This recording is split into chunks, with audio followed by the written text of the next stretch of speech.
ดังสิกับมายาไม่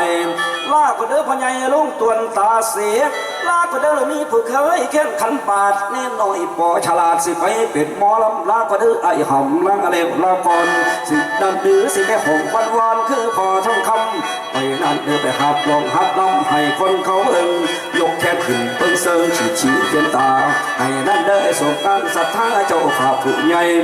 ลังเสมันขนาดใหญ่มาล้อมหมู่เพิ่นดังผมกระติดตามฟังเอาเป็นตัวอย่างแม่แต่เมื่อนั้นผมยางเข้าสู่วงการอุบลพัฒนากะอยู่เมืองขอนแก่นพออภรเราแลนเสริมทรงวงการออกอากาศนิทานนกย่างข่าวเท่ากำมาทั้งช่องหาขอนแก่นดังทั่วเมืองไทยอังคารานคุณใจล้ำเป็นครูพระไปประกวดใส่กระชนะจนซื้อเสียงดังแม่เขาว่าเสียงละครั้งเสียงอ้อยเสียงอินลูกขอดังหินเป็นคืนเมื่อตัวผู้มีลูกมีผัวก็อยากมาทำข่าวตั้งแต่พ่อใหญ่ปอสลาดน้อยได้เป็นบ้าวลูกรอข้อกลมตั้งแต่ก่อนส่งผมลากไส้เกิดรอเมียนอีหลีได้คุณพ่อไปถามเขาเอาเด้อเดี๋ยวนี้แม่ปล่อยโตขนาดหมอลำปอฉลาดอายุ60 ปีมีลูกสาวเต็มบ้านหลานพ่อ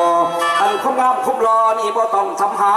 ทางอเมริกาเยอรมันญี่ปุ่นผมกำลังจุดบุญทั่วโลกไทยแลนด์ข้าในยินเสียงแค่หมอลำปอฉลาดจังกะหัวตาฝนแอนเป็นวงบอจากสินจักผูกมีสกีแล้วมวนสีหน้าล้วนส่วนอาอีเลืออ่อนคอนั้นและมักพญายทองคำตัวเสด็จสิกมักก่อนนี่เด้อ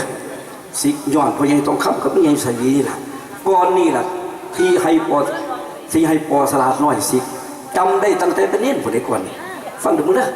เราว่าจะไหนปอสลาดต้องคำบุกล้ำบุกกันเลยปอสลาดมาเนี่ยแล้วบัดนี้แม่ผมดีแล้วแต่มาไม่ได้พญายก่อนจำนั่งแต่งอ่อนโอ้นั่งแต่งอ่อนแม่ลองไม่ใช่สวีเป็นนั่งแต่งอ่อนพญาทองคำเป็นจักรีมหาวงศ์ทองคำโอวายสีนั่นเองเด้อ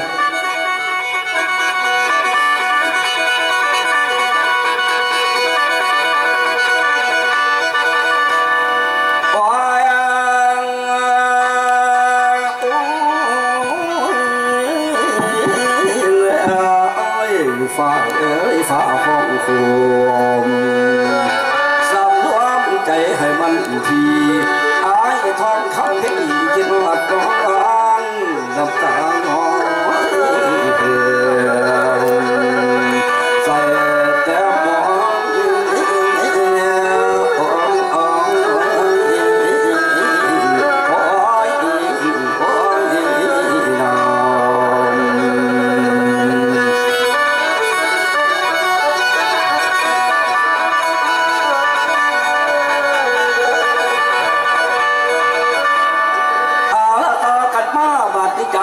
มโศกดังแต่งอ่อนตอนสิขึ้นผู้สูงน้องหกคอยก้อยกันเมื่อยมานอนนั้นจะสอขี่กันมีแต่ผู้พาตั้งเป็นทั้งยื้อทองหาป้องข่าวทางสิเลนกับบอบีสองข้อข่างหนาซอเป็นคึมไว้กับบอบีทั้งเด่นล้านจึงวันวันขอวอนเทวโลกคอยเสียเท้าสิเอาน้องอ่อย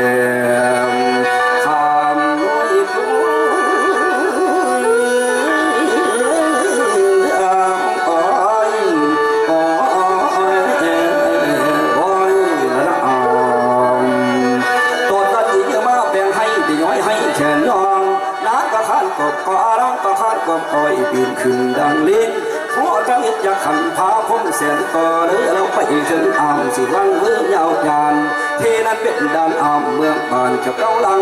ดาวจวดพอเลินกุมภากุมภาเราเป็นผี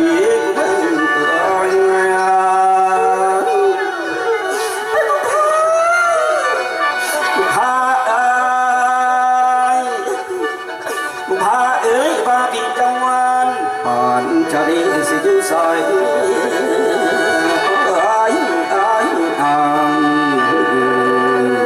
ัวตันฟ้าผมผ้าเท่าดียินคำนั้นเจ็ดสวัสดิ์ผู้เดินถูกขาก็เลยเบาต้องเหลือคลองสมงามที่15 ลังลัดลุงไปวิสาที่15 ลังดัน